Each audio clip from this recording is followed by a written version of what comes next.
Hello, everybody, and welcome back to Challenge Chats. Woo, yeah, woo! I missed you all so much. This is going to be our first official video podcast.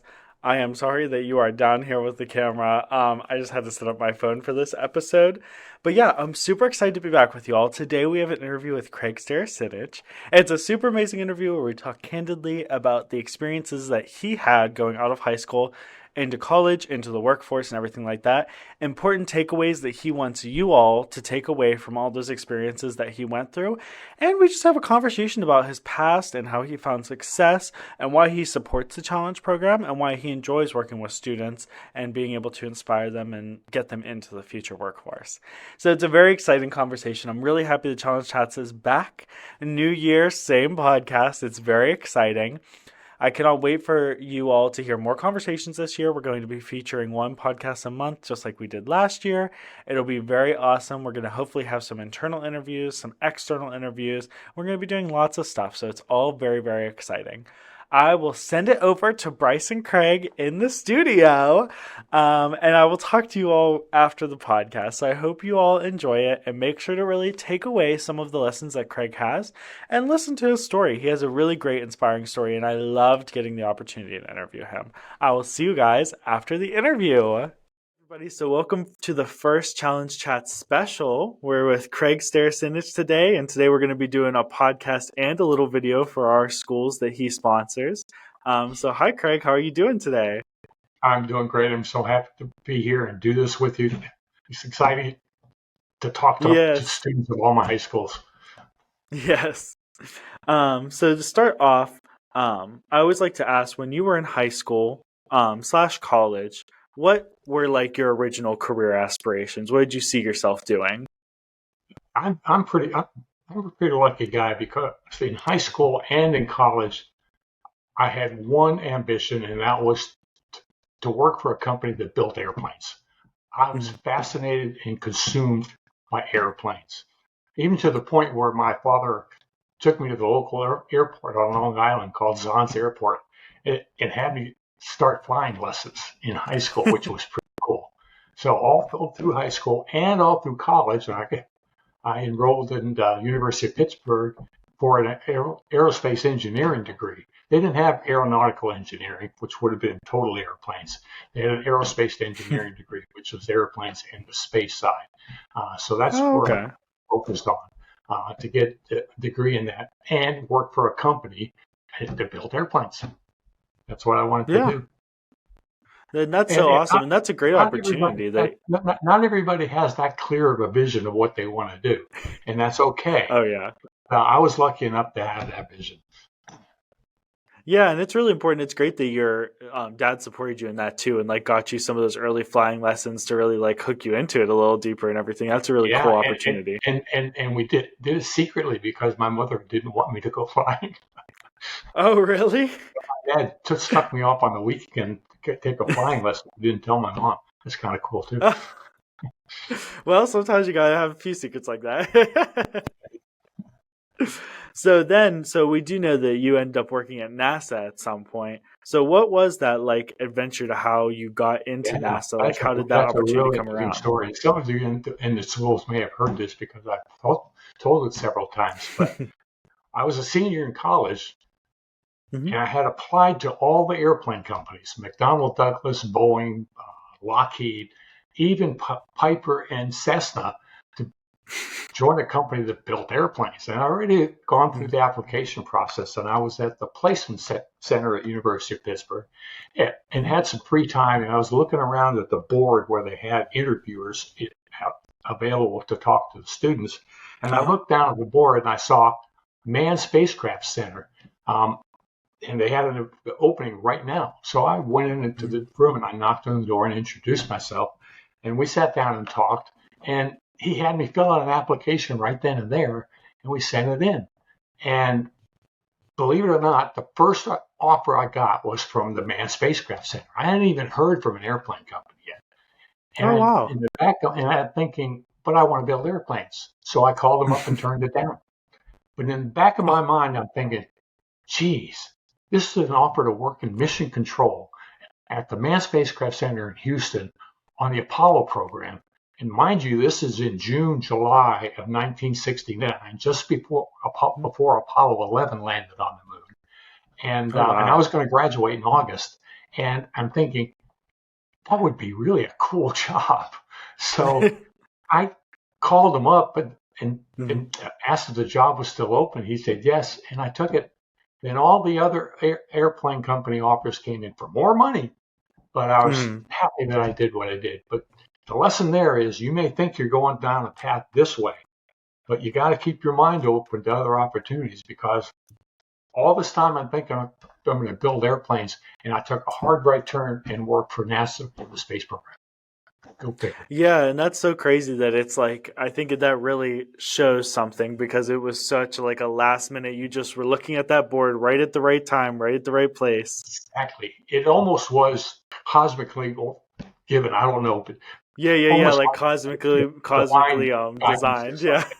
Yeah, because yeah, it was an instant decision for a right hand turn to do something else. But I'm glad I did it. So be open to yeah, those opportunities. yeah, yeah. And that's like so. Yeah, that is so crazy. Just ending up there right at the right time, and like for that slot to be open right then is so Yep. wild. Yep. Yeah, and I'll tell um. you, I'll tell you a story. After I got that job in Uh. August, when I joined NASA, they had already Apollo 11 already landed, and they did all the crew debriefings. And the last thing they do is they go out with their mission control, flight controllers, and Hmm. mission control, and drink beer at the hot bar garden. And I'm Okay. 21 years old, and I got to join them doing this with Neil Armstrong, Buzz Aldrin, and Michael Collins. And I'm sitting there talking and drinking beer with these guys, and I'm going, "How did I ever get here?" And you know now how.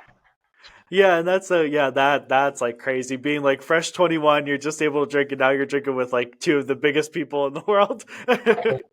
Yeah.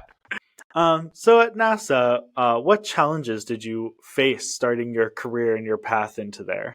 Well, the first thing that I started work, and a year later, NASA Hmm. had what they call a reduction in force. And for Hmm. those who don't know the government, a reduction in force is a way to save money, to get rid of people. So the way they do it is they go and ask all the organizations to identify people that they can do without. And here I Hmm. am, lowly GS7, and they they called it RIP. They identified somebody you're going to be ripped, means get out. But Mm. the government has the opportunity for that person to look down at the GS12 or GS11 and say, I want to do that job. And they sort of Hmm. bump somebody. Well, you bumped all the way down, and I was the one out because I was a new guy at GS7. So Mm. Jimmy McClendon and I, two new flight controllers, were identified to lead. But Gene Kranz, and you may have heard that name on Apollo 13, he was our boss. Mm.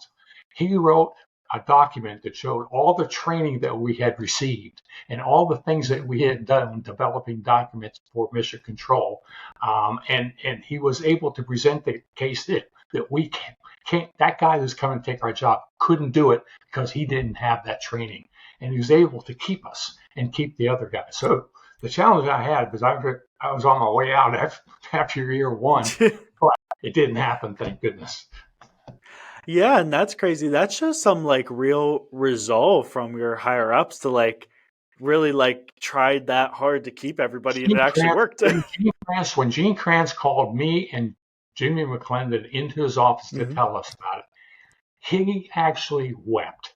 His eyes Mm. welled up. He was so sorry to tell us what was going on. But he said, Mm. don't count yourselves out because I'm going to try and find a way to keep it. And he did it.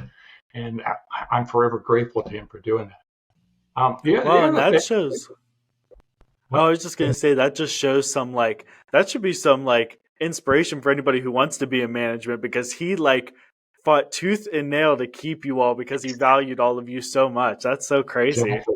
Yeah, it was really cool, and I remember it to this day. The other downs that I had was that the new kid on the block syndrome. I go in Mm. there and I see things going on like there's configuration of data on the screens that we were looking at, and I'm going, why did they do Hmm. that? Why didn't they put these things together up here? And I made a case and start talking to people about why did you do it that way? And they said, Uh-huh. because it was always done that way. But I was able to talk them into Mm. reconfiguring the data so you had all your hydrogen and oxygen tank pressures and temperatures together rather than spread out over 3 screens. Oh. And we reconfigure the screens, but you have to do that gingerly because you're the new guy in the block, and you always, and if you ask them why is it done this way, the answer always comes back because that's the way we always did it, and I never Yeah. found it to be a really good answer. So you got to Yeah. try to get people to change ways things change the way they do things to the way that you think they should be done, and that's hard to do as a new kid on the block. Yeah, because it's always that level where like you don't want to come off as if you know everything, but you Exactly. also do have a different perspective that a lot of them haven't had because they've been working there for so Exactly. long. Exactly. And then you got to walk a fine tightrope to do that. But I was able to. Yes, yeah. um, so you worked at NASA for a pretty long time. You did a lot of different projects in there. How did you find like value and inspiration in your day to day work? That's again, I was very, very fortunate because here you are, 21 years old or 25 years old, sitting at a console sending commands to spacecraft around the moon. Um, that in and of itself was inspiration for me. Hmm. But not everybody's lucky enough to have that opportunity I have. I think the inspiration that you can find is finding a job that you really, really love, that you like to do, that you're excited to get up in the morning and go to work. And if you're in a job that's not the case, in a job that you don't want to go to work because you hate it, and I'm not talking about having a bad day here or there because that happens to everybody. But Hmm. over time, if you really hate your job, I think you ought to leave it and find something Hmm. you want to do. Because if you're in a job you don't like, that's the most miserable thing you can ever do. So leave, find something you're passionate about, try to find a job that fits your interests, that you're excited about doing, and do that. But don't be stuck in a job you hate. Hmm. Yeah, that's so important because, like, for a lot of us, it's like 5 days a week, 8 hours. That's a long time. Like, that's a lot of hours. 40 hours a week is a lot of time to spend miserable. It is if you're miserable, and if you're not miserable, if you love it, it turns out to 60 hours and you don't mind it. Yeah, it's Yep, wonderful. Yeah, it's the best thing yep, ever. yep, yep. So, you worked in NASA for a pretty long time. You probably had your hand in quite a few projects. Do you remember, like, what your favorite project was that you got to do there at NASA? Well, I worked. I was hired in the middle of the Apollo program, like we Hmm. talked about. And after Apollo was the Skylab program. And one of the nice things about the Skylab program is that I got to work it from its conception through its fruition, whereas I fell into the Apollo program in the middle. But the Hmm. Skylab program, if you don't know what it is, they took the fourth stage of the Saturn V rocket and they built crew compartments in it. Hmm. And then they launched it, put it in orbit, and then around the Earth, and then sent 3 manned missions up over a 1 year period um, to inhabit it and to scientific experiments to take pictures. Um, Oh. but when it launched unmanned, the solar panel, the meteoroid shield blew off, and this one of the solar panels blew off. So we had to figure out how we're going to operate this thing with those parts missing, and they had to put Uh-huh. a parasol outside. EVA put a parasol outside the vehicle to shield it from the sun to keep it cool, and Hmm. then we had to figure out how to operate it without one solar panel, which we did. But those were some of the challenges of it. But I got to work on that from the beginning, and I really loved that because that was my favorite program. It lasted a year, and then and then it finally came down and I think hit the Earth in Australia somewhere. That's how it ended up. Hmm. And that's one of those things where it's kind of funny because people always say that like when a project goes bad, it sometimes makes it just makes it a horrible experience. But that's one of those moments where you Yeah, enjoyed that project because yeah, having to be innovative exactly. around what happened. You're exactly right, Bryce. It was just a normal routine program. It wouldn't have been as interesting. But the fact that we had those challenges and think about Apollo 13. I mean, that was almost a huge failure, killing three Hmm. astronauts. But Mission Control found a way to get them back alive using the lunar module as a lifeboat. And I say to everybody that job was what built me to be a pessimistic person because you're always asking yourself, what are you going to do when this goes wrong? And what are you going to do when that goes wrong? And you develop a contingency procedure to take care of those things. And we had stacks of contingency procedures this high. And when Apollo 13 happened, none of it fit that thing. But the thought process that went through developing contingency procedures allowed everybody to put together a new contingency procedure for Apollo 13.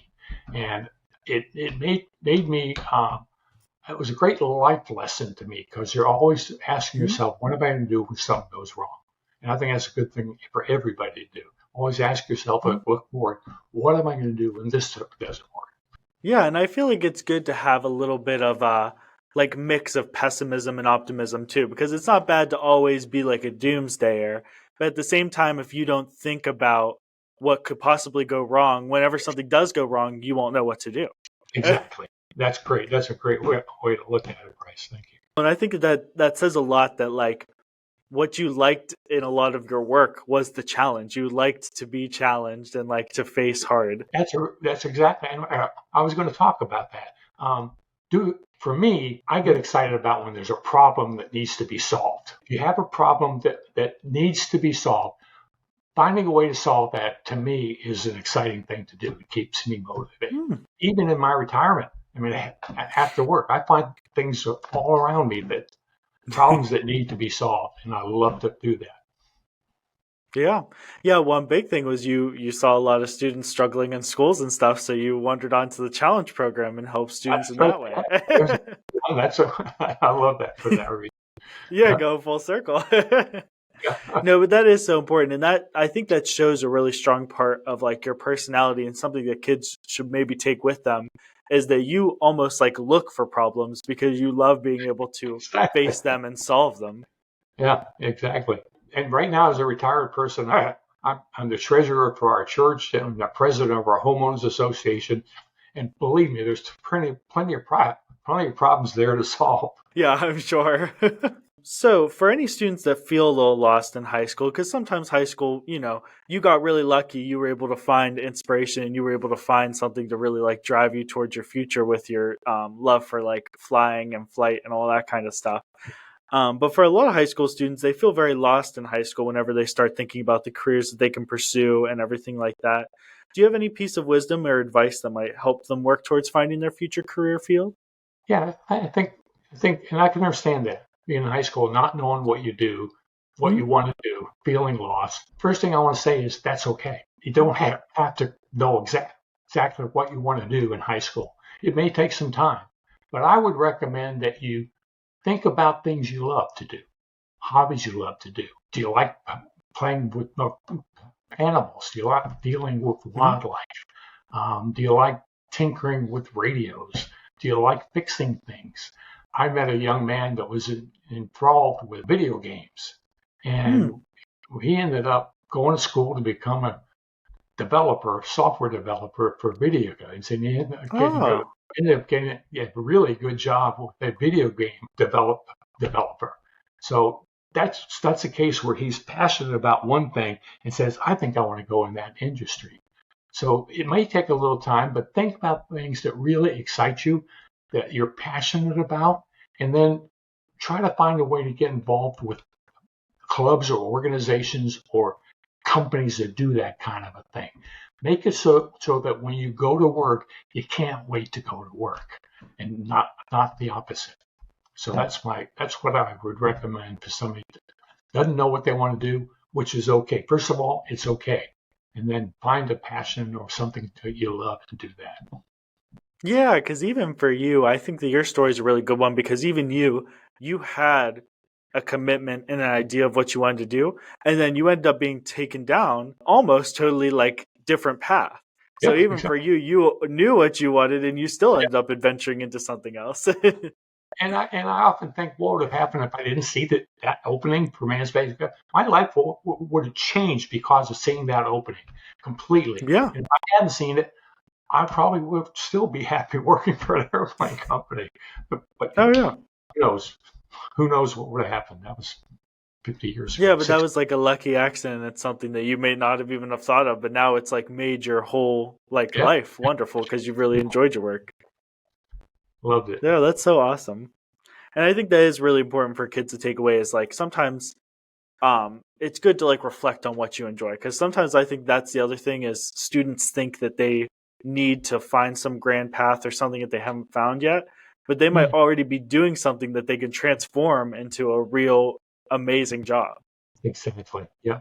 You think about things that you That's so love to awesome. So while you were at work, this is always a big thing because we try to find like a work-life balance in the modern business world. So while you were working at NASA, did you have any hobbies or interests that you would do outside of work? Well, the one thing I loved was airplanes. I already told you about this, and Hmm. I was able to get my private pilot license. Oh. Being a student, trying to get your private pilot license is really hard because it's expensive. It's not cheap. So it took me like Hmm. 4 years to get my private pilot's license because I was a little bit here and a little bit there, and I got my private pilot. So flying was the thing I loved to do there. Mostly, I loved to work. That was my hobby because I really got up every morning, couldn't wait to get to work. Hmm. Now that I'm retired, though, I can open it up to all kinds of things. I've learning to play the piano and saxophone and painting. I'm opening up the other side of my brain, which I never used in the past 50 years. But that's what. But hobbies outside my work was basically flying at NASA. And then when I left NASA and joined TRW in Redondo Beach, I ended up getting my commercial pilot's license and my flight instructor certificate, my instrument flight instructor certificate. And I would teach flying 4 nights a week and all day Saturday and Sunday for about Oh wow. six years that went on until they moved me to Virginia, which is where I am now. And if I wouldn't move to Virginia, I wouldn't be talking to you. So the fact that I'm in Virginia that made it possible to join the Challenge Program. That's really cool that you even though you didn't have the best work life balance in the world, you still found a real deep passion for Yeah, being able to like fly in your free time and do that kind of stuff. yeah, that's a good point, Bryce. And Bryce hit it on the head. Other than flying, I did not have a good work-life balance because I love my job so much. I mean, I would go to work Hmm. at 5 in the morning, come back home at 7 at night, have dinner, go to bed, get up, and do it all over again the next day. I do not recommend that for everybody. So that's the case of don't do as I do, do as I say. I think a good work-life balance is really important. Um, but I think it's important to have a job you love too. So you may have a difficult time to do that. Yeah, you gotta find a nice balance in between them. Yeah. What is a really valuable piece of wisdom that like made a real difference in your career as you continued to explore in NASA? Yeah, I've found a lot about that question. I think the one thing that I would try to pass on to anybody is overcome your fears. I found in my career there were opportunities things I was asked to do that I thought I could not do. I felt I wasn't equipped to do it. It would be too hard. I was afraid to do it.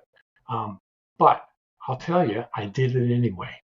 And I would recommend to anybody if you're asked to do something in your job and you say to yourself, inside a voice in your head says, I can't do that. Tell yourself bullshit. You can. And try it. And you will surprise yourself at what you can do. Try to do it. Overcome your fear. Nothing gained if you don't try. I mean, you got to try at least. And you will feel better about yourself. And 9 times out of 10, you will be successful and you'll be filled with confidence and feel so much better about yourself. And then the next opportunity comes up and you go, you know what? I'm afraid to do that. I don't think I can do it. But you know what? I'm going to go for it. And you'll be surprised. So that's to overcome your fears. That's about my recommendation. Yeah, I think that's a big thing, and that's it. Sounds like you even sometimes, whenever you would get fearful over something, you almost took that as like a memo that like maybe I should tackle that because I'm so afraid of it or because it scares me Yes, so exactly, much. exactly. Yep, and it paid off. It really pays off. That's so awesome. So now, this is one that I feel like we haven't talked about a ton. So, like, what got you to partner with the challenge program, and what made you want to be a partner with these schools Well, that you that's a have good now? question. I told you I moved to Virginia. The company moved me out here to run a missile defense Mhm. program. Oh, okay. I was supposed to be here only for 2 years, temporary. And I said, I'll Mm. come to run the missile defense program, but I don't want to sell my house at Redondo Beach. I do not want to jeopardize my relationship with Nita. So they rented me a house here in Virginia. They flew Nita back and forth twice a month on the company. But I ended up, when I got here, ended up getting involved with the alumni relations office at the University of Pittsburgh. And there was a Mm. guy that worked there named Mark Ziegenfuss. And I found about 2 years after I knew him, he ended up resigning from Pitt, and he took a job at the Challenge Program. And he called me up Mhm. and told me about the program in Johnstown, Pennsylvania. And my mother and father were both born and raised in Johnstown, Pennsylvania. So that means a lot to Mm. me. And then I heard Dan Perkins' story. And I think you all have heard it in school because they give the video and he tells his story. But I found it very inspirational about this guy, this little kid that wanted to shine shoes at Jack Murtha's car wash. And he said, Mhm. son, you can shine your shoes, but you can't hold up my customers. And he timed it. He Mhm. says, it takes so many minutes to get the car through the tunnel. He said, there's no way I can shine the shoes in that amount of time. So he got his buddy to shine one shoe while he's doing the other one. I thought really innovative and took a lot of forethought. And then he himself ended up graduating from the University of Pittsburgh and Mhm. going to the Marine Corps and becoming a successful businessman. So his story really inspired me. And so I signed on to the challenge program. I took one school and now I'm supporting 4 schools and I'm really happy to do it. Yeah, and I know every time you go to school, there's always this energy because the kids just love being There, able to hear from you and talk to somebody who's been successful and yeah, really explored the work field. I get more out of it than I get, believe me. So we can say you're pretty happy with your partnership with the challenge program. Absolutely, I love it. I really enjoy the spring assemblies because Mm. that's where you really start the program and kick your program off. You get to the assembly is all about the challenge program, and I enjoy senior awards too Yeah. because yeah, that's an opportunity to say goodbye to all the students, but you get fresh ones in the next year. Yeah, yeah. And for the spring assemblies for the senior awards, you kind of get to see all these kids that you've seen for maybe 2 or 3 years. They're finally Yes, like heading it's off and fun you get to hear what they're doing. watching conveyor belt. Every year you see the same kids for 3 years and then they're gone, but a new batch is coming. So hopefully it Yes, continues. that's But exciting. yeah, no, I love it. And so finally, I've asked a lot of our guests this because it always intrigues me and everybody's answer is always unique. So if you could go back and do anything differently with your life or your career, would you? And I think it goes back to the work-life balance thing. If Hmm. I had to do it over again, I probably would have worked better on that part of it. I missed out developing relationships and doing things that I probably would have had fun doing, but it worked for me not doing those things. But I Yeah. think a better work-life balance would have been. I wouldn't change a thing other than that because I love my jobs, I love my career. Um, I wouldn't change anything. That's so awesome. I always love hearing that from people who have been through so many different careers because no matter what career people have tackled, as long as they've really had a deep passion for it, it seems like they would never trade that for the world, which is really awesome to see because that shows how impactful finding the right place for you can be. Right. There's one thing that I wanted to talk about that didn't fit in any of the questions that you asked, Bryce, Hmm. and that is, and I think 2 or 3 years ago, the Challenge Program had a theme called "Visualize Your Success." I wanted to pass on to the students that something that worked for me in my career. If I wanted something, I really wanted it, I would visualize it and say, I'm going to be in that position and I'm going to do that thing. And it would not consume everything I had to do other things. It didn't interrupt your life. But in the back of your brain, you're always thinking about this. And visualization is a powerful tool because your subconscious mind works on ways to find a path to get that to fruition and make it happen. And it's worked for me over and over and over again. I highly believe in it. So I recommend that if you want something, visualize your success. Visualize something you want to do and put it in the forefront of your mind and think about it. Not wishing it is not going to make it happen. You have to work to get there. But the visualization process will help you develop a path to get there. And if you want to hear a success story about that, watch Arnold Schwarzenegger's 3-part documentary on Netflix, because he talks about that same thing. And he even talks about visualizing. Wants to visualize being a politician and a governor. He had no experience that way. And he got there. Visualized wanted to be an actor.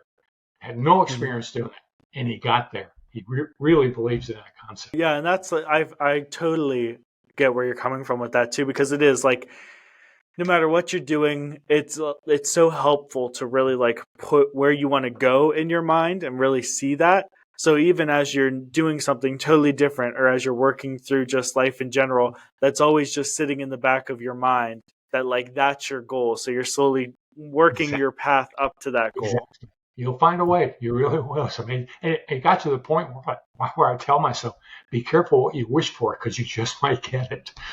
Yeah. If you start visualizing really big aspirations, you might actually end up there, which is crazy. Visualize in the United States. I don't want to do that. But yeah, you're like, oh boy, that actually seems like a lot of work. That's so funny. Well, that's great, Craig. I think that was really great. I think that there were so many great pieces for kids, and I think for students, like it seems like the big takeaway for you is don't be fearful. Take on challenges and face your fears. Really take on your vision and visualize where you want to see yourself and take on that path, and just work hard. Find somewhere that you really enjoy and work hard at it. And keep your mind open to other opportunities. That's really important. Because I wanted to build an airplane, but I made a hard right turn in like a week to go into space. So don't discount that. You may not want to do that, but keep your mind open to it. Yeah, and that's big. Don't put on blinders. Like, even if you are visualizing your future, if an opportunity comes in front of you, don't close your eyes to it. See what it's like. See if it's a right fit for you. Very good, Bryce. Well, thank you so much, Craig. This is an amazing podcast, really, and I think the students will love it. You did a great job kind of summarizing what I was going to say in another way. And really great job. So I enjoyed doing this. And for the students at the high schools, I can't wait to see you at the next assembly. Yes, thank you so much. Wow, what an amazing interview. I always say that, but it's like I'm not surprised that it was amazing because I did it. No, I'm just kidding. No, but seriously, I enjoyed that interview so much. I'm so happy that we got to share that with you all. I hope that you all actually got a lot of takeaways from the interview and you tried to take a few lessons away, because Craig just has so many amazing life experiences, and he obviously has been a very successful and driven individual. I want to remind you all that if you want to see more of my stunning face, or you just want to hear more about the challenge program and everything that we do, make sure to check us out on Instagram, Facebook, Twitter, and LinkedIn. We will see you on Instagram for the live stream, and I'm sure that I'll be sharing some of the stuff on our stories, both on TikTok and Instagram. So make sure to keep updated there so you can see how the day goes as it builds up to the big live stream where we reveal the Student of the Year. And of course, you'll be seeing the Commitment to Community Service Award winner also get their prize. We announced who won that on our Instagram. So if you want to check that out, go to our Instagram and see who won. I'm super excited that now we're in a video format for the podcast, which will be super exciting. So on top of having the normal audio podcast on all of your favorite podcasting platforms, we'll also be publishing it on our YouTube channel. All the old podcasts will just have a still screen audio version that will be available. And then this will be the first official one with video on it. It's very exciting, and I cannot wait for you all to hear the amazing interviews that we have coming up this year. I'm super excited to make another wonderful year with you all, including the podcast and our YouTube channel, Instagram, TikTok. I love being able to do all that content and see you all and talk to you all directly. I will talk to you guys later. Please make sure to re-listen to the interview if you missed anything. Make sure to take any takeaways that you got from the interview to heart and really improve yourself. And until next time, make sure to challenge yourself every single day. This has been Challenge Chats, and we cannot wait to see more of you. Bye-bye.